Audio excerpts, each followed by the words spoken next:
नमस्कार,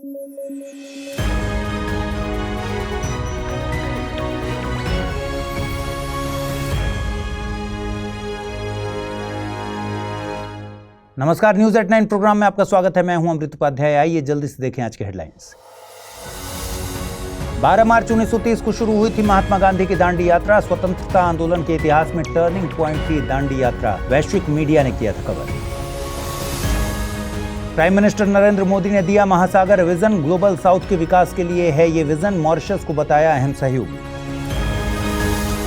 और अंगोला बनेगा मीडिएटर। डीआरसी और M23 के साथ पीस टॉक की होगी शुरुआत। खनिज संपन्न देश है डीआरसी।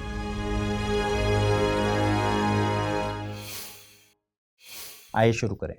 भारतीय स्वतंत्रता आंदोलन में कुछ ऐसे मूवमेंट हैं जिन्होंने स्वतंत्रता आंदोलन की दिशा बदल दी, या कह सकते हैं कि टर्निंग पॉइंट साबित हुए।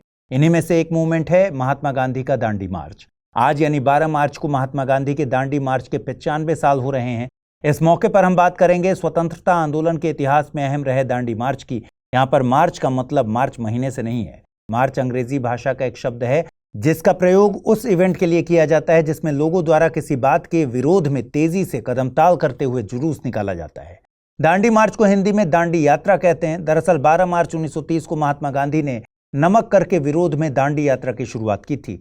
दांडी यात्रा साबरमती आश्रम से शुरू हुई। महात्मा गांधी अपने 78 चुने हुए सत्याग्रहियों के साथ 5 अप्रैल 1930 को दांडी पहुंचे थे। दांडी गुजरात के नवसारी जिले में स्थित एक गांव है। 6 अप्रैल 1930 को महात्मा गांधी ने समुद्र से नमक बनाकर नमक कानून को तोड़ा। इसके बाद महात्मा गांधी ने मीडिया से मुखातिब होते हुए कहा था कि इसी के साथ मैं ब्रिटिश साम्राज्य की नींव हिला रहा हूं। इस घटना के बाद ब्रिटिश सरकार ने इंडियन नेशनल कांग्रेस को इलीगल घोषित कर दिया था। नमक सत्याग्रह शुरू करने के बाद महात्मा गांधी ने धरसणा में स्थित गवर्नमेंट सॉल्ट फैक्ट्री पर रेड करने की घोषणा की, लेकिन इससे पहले ही महात्मा गांधी को अरेस्ट करके यरवदा जेल भेज दिया गया। इसके बाद धरसणा तक मार्च को अब्बास तैयबजी को लीड करना था, लेकिन उनकी गिरफ्तारी के बाद धरसणा में नमक सत्याग्रह का नेतृत्व सरोजनी नायडू के द्वारा किया गया। यहाँ पर पुलिस ने आंदोलनकारियों का बहुत क्रूरता से दमन किया था। इस घटना का जिक्र अमेरिकन जर्नलिस्ट वेब मिलर ने किया। ध्यान रखिए कि महात्मा गांधी ने अपने जीवन काल में जिन आश्रमों का निर्माण किया उनमें साबरमती सबसे अहम है। 1893 से 1914 तक महात्मा गांधी दक्षिण अफ्रीका में रहे, जहां उन्होंने नटाल में फिनिक्स आश्रम और जोहान्सबर्ग के बाहर टॉल्स्टॉय फार्म स्थापित किया। 1915 में भारत आने के बाद महात्मा गांधी ने पहला आश्रम अहमदाबाद में कोचरब में स्थापित किया था। 1917 में साबरमती नदी के पश्चिमी तट पर साबरमती आश्रम का निर्माण किया गया। इस आश्रम को उन्होंने अपने मुताबिक लोकल मटेरियल को इस्तेमाल करके बनाया था। देश की स्वतंत्रता में अहम रहे 8 अहम आंदोलनों को इसी आश्रम में रहते हुए उन्होंने शुरू किया। दक्षिण भारत में सविनय अवज्ञा आंदोलन के दौरान सी राजगोपालाचारी ने त्रिचिरापल्ली से वेदारण्यम तक की यात्रा नमक कानून तोड़ने के मकसद से की थी। नमक सत्याग्रह 3 मायनों में बहुत अहम था। इस सत्याग्रह ने पहली बार महात्मा गांधी को दुनिया की अटेंशन दिलवाई। इसे यूरोपियन और अमेरिकन मीडिया द्वारा कवर किया गया। दूसरी बात यह कि पहला राष्ट्रीय स्तर का यह बड़ा मौका था जिसमें महिलाओं ने भारी तादाद में हिस्सा लिया। कमला देवी चट्टोपाध्याय ने महात्मा गांधी को इसमें महिलाओं को भी शामिल करने के लिए तैयार किया था। तीसरी सबसे अहम बात कि इस सत्याग्रह ने ब्रिटिशर्स को यह एहसास कराया कि वे लंबे वक्त तक भारत पर कब्जा जारी नहीं रख सकते। एक और सवाल आपके मन में आ सकता है कि महात्मा गांधी ने नमक को ही आंदोलन का मुद्दा क्यों बनाया। देखिए, 1882 के सॉल्ट एक्ट ने ब्रिटिशर्स को नमक की मैन्युफैक्चरिंग और सेल की मोनोपोली दे दी थी, जबकि नमक भारत के तटों पर मुफ्त में उपलब्ध था। इसके बावजूद ब्रिटिशर्स ने भारतीयों को नमक खरीदने पर मजबूर किया। इसीलिए आंदोलन में नमक बनाकर कानून को तोड़ा गया था। अच्छी स्पीच देने के साथ साथ भारतीय प्रधानमंत्री नरेंद्र मोदी ने एक्रोनिम यानी शब्द समूहों का संक्षिप्त रूप क्रिएट करने की आर्ट को भी क्रैक कर लिया है। प्रधानमंत्री नरेंद्र मोदी इन दिनों मॉरिशस की यात्रा पर हैं, जहां उन्होंने ग्लोबल साउथ की ओवरऑल ग्रोथ और डेवलपमेंट के लिए एक नया विजन दिया है। इस विजन का नाम है महासागर। महासागर से मतलब है mutual and holistic advancement for security and growth across regions. साल 2015 में प्रधानमंत्री नरेंद्र मोदी ने अपनी मॉरिशस यात्रा के दौरान ही हिंद महासागर क्षेत्र के लिए सागर यानी security and growth for all in the region पेश की थी। इस मौके पर प्रधानमंत्री नरेंद्र मोदी ने मॉरिशस को भारत का अहम सहयोगी बताया। दोनों देशों ने अपनी पार्टनरशिप को इनहैंस्ड स्ट्रेटेजिक पार्टनरशिप के स्तर पर पहुंचाने की बात की। साथ ही भारत ने मॉरिशस की नई पार्लियामेंट बिल्डिंग बनाने के लिए सहयोग करने की भी बात कही।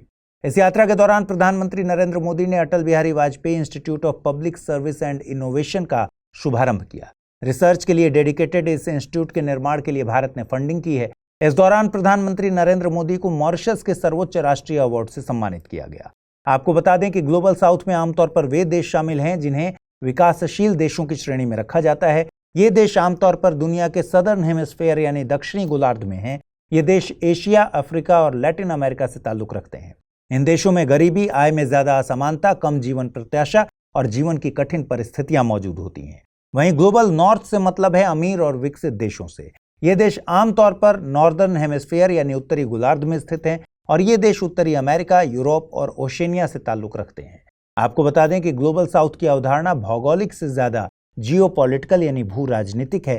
ग्लोबल साउथ के दो बड़े देश भारत और चीन पूरी तरह से उत्तरी गोलार्ध में ही हैं। वर्तमान में ग्लोबल साउथ के देशों ने राजनीतिक और आर्थिक तौर पर तेजी से प्रगति की है। वर्तमान दौर को एशियन सेंचुरी और पोस्ट वेस्टर्न वर्ल्ड नाम दिया जा रहा है। आंकड़ों की माने तो साल 2030 में दुनिया की 4 बड़ी अर्थव्यवस्थाओं में से 3 ग्लोबल साउथ से ही होंगी। इन अर्थव्यवस्थाओं में चीन, भारत, यूएसए और इंडोनेशिया शामिल हैं। दोस्तों, अगर आप यूपीएससी एस्पिरेंट हैं तो आपके लिए गेम चेंजिंग अपॉर्चुनिटी है स्टडी आईक्यू का नया संपूर्ण बैच। एक कॉम्प्रिहेंसिव प्रोग्राम जिसमें टॉप एडुकेटर्स के साथ 1000+ आवर्स की live classes, personalized mentorship and hand written notes से लेकर पीआरपी, एमआरपी जैसे इंटेंसिव प्रोग्राम्स हैं। प्रीलिम्स और मेंस स्कॉलरशिप के तहत प्रीलिम्स क्लियर करने पर पूरी फीस रिफंड हो जाएगी। टॉप परफॉर्मर्स के लिए हर मंथ 11,000 रुपीज का cash reward, economically weaker sections के लिए स्पेशल उड़ान स्कॉलरशिप भी है। X secretary Anil Swarup sir खुद गाइड करेंगे आपको इस जर्नी में। स्टडी आईक्यू पर 2 करोड़ इंडियंस का ट्रस्ट है और अब संपूर्ण बैच के साथ आपका यूपीएससी ड्रीम भी होगा अचीव। सिल्वर, गोल्ड या platinum, choose the plan that fits your needs. आपको करना क्या है, स्टडी आईक्यू वेबसाइट पर जाइए, यूपीएससी संपूर्ण बैच पर क्लिक कीजिए and once you click on buy now आप देख सकते हैं डिस्काउंट कोड्स। वहां पर टाइप कीजिए अमृत लाइव एंड आपको मिलेगा सबसे lowest price and obviously your IAS journey starts here. Angola ने कॉन्गो और M23 ग्रुप के बीच मीडिएटर यानी मध्यस्थ की भूमिका निभाने की घोषणा की है। दरअसल सेंट्रल अफ्रीका में एक देश है डीआरसी यानी डेमोक्रेटिक रिपब्लिक ऑफ कॉन्गो। इस देश में M23 नाम का एक विद्रोही समूह आतंक मचाकर रखे हुए है। जनवरी 2025 में डीआरसी के गोमा शहर पर इस समूह ने कब्जा कर लिया था। वहीं फरवरी 2025 में डीआरसी के दूसरे सबसे बड़े शहर बुकाऊ पर कब्जा कर लिया था। देखिए, डीआरसी और यूएन की रिपोर्ट्स दावा करती हैं कि M23 ग्रुप को रवांडा का समर्थन हासिल है। रवांडा डीआरसी का ही पड़ोसी देश है। अंगोला भी डीआरसी के साथ सीमा साझा करता है। अंगोला लंबे वक्त से M23 के सपोर्ट में रवांडा में बैठे लोगों के साथ पीस टॉक करने की कोशिश कर रहा था, लेकिन इसका कोई फायदा नहीं हुआ। अब अंगोला पीस टॉक के लिए M23 और डीआरसी की सरकार को एक टेबल पर लेकर आएगा। आंकड़े बताते हैं कि डीआरसी में $24 ट्रिलियन के अनटैप्ड रिसोर्सेज मौजूद हैं। इन रिसोर्सेज में कोबाल्ट, तांबा और गोल्ड जैसे कीमती मिनरल्स मौजूद हैं। डीआरसी के लिए उसकी यह अकूत संपदा ही चुनौती बन गई है। डीआरसी का पूर्वी हिस्सा इन खनिजों से संपन्न है। रवांडा डीआरसी के पूर्वी हिस्से से ही सीमा साझा करता है। रवांडा इन खनिजों पर कंट्रोल करने के लिए M23 जैसे ग्रुप्स को फंडिंग करता है। वर्तमान में डीआरसी कोबाल्ट का दुनिया में सबसे बड़ा सप्लायर है। कोबाल्ट का यूज इलेक्ट्रिक व्हीकल की बैटरी बनाने में होता है। डीआरसी से कोबाल्ट की बड़ी सप्लाई चीन को भी जाती है। आपको बता दें कि डीआरसी मध्य अफ्रीका में स्थित है। भूमध्य रेखा इस देश से होकर गुजरती है। 9 देश डीआरसी के साथ सीमा साझा करते हैं। इसके उत्तर पश्चिम में रिपब्लिक ऑफ कॉन्गो है। इसके उत्तर में सेंट्रल अफ्रीकन रिपब्लिक स्थित है। इसके उत्तर पूर्व में साउथ सूडान है। बुरुंडी, रवांडा और युगांडा इसके पूर्व में स्थित हैं। तंजानिया इसके पूर्व में टंगानिका झील के निकट स्थित है। जाम्बिया इसके दक्षिण पूर्व में और अंगोला दक्षिण पश्चिम में है। एक बात और ध्यान रखिएगा कि डीआरसी की सीमा पश्चिम में अटलांटिक महासागर से भी लगती है। विज्ञान एवं प्रौद्योगिकी मंत्रालय ने संसद में बायो स्टार्टअप्स के बारे में कुछ अहम जानकारियां पेश की थीं, जिसके मुताबिक इंडिया बायो इकोनॉमी रिपोर्ट यानी IBER 2024 के अनुसार बायोटेक स्टार्टअप की संख्या 2014 में 50 स्टार्टअप से बढ़कर 2023 में 8,531 हो गई है। विज्ञान एवं प्रौद्योगिकी मंत्रालय के जैव प्रौद्योगिकी विभाग यानी DBT ने साल 2012 में BIRAC यानी biotechnology industry research assistance council की स्थापना की थी, जो कि देश में बायोटेक सेक्टर को फोकस करते हुए स्टार्टअप इकोसिस्टम को डेवलप करने के लिए इंटरफेस एजेंसी के तौर पर काम करती है। BIRAC ने देश में बायोटेक स्टार्टअप इकोसिस्टम को बढ़ावा देने के लिए तकरीबन 95 बायो इंक्यूबेटर्स की स्थापना की है। साथ ही यह संस्था इन स्टार्टअप की फंडिंग के लिए कई योजनाएं चलाती है, जिनमें BIG यानी बायोटेक्नोलॉजी इग्निशन ग्रांट, सीड यानी sustainable entrepreneurship and enterprise development fund, leap यानी launching entrepreneurial driven affordable products प्रमुख हैं। आपको बता दें कि बायोटेक स्टार्टअप से मतलब ऐसी कंपनी से है जो कॉम्प्लेक्स ह्यूमन प्रॉब्लम्स को सॉल्व करने के लिए बायोलॉजी का इस्तेमाल करती है। आइए देखते हैं आज का टर्म ऑफ द डे।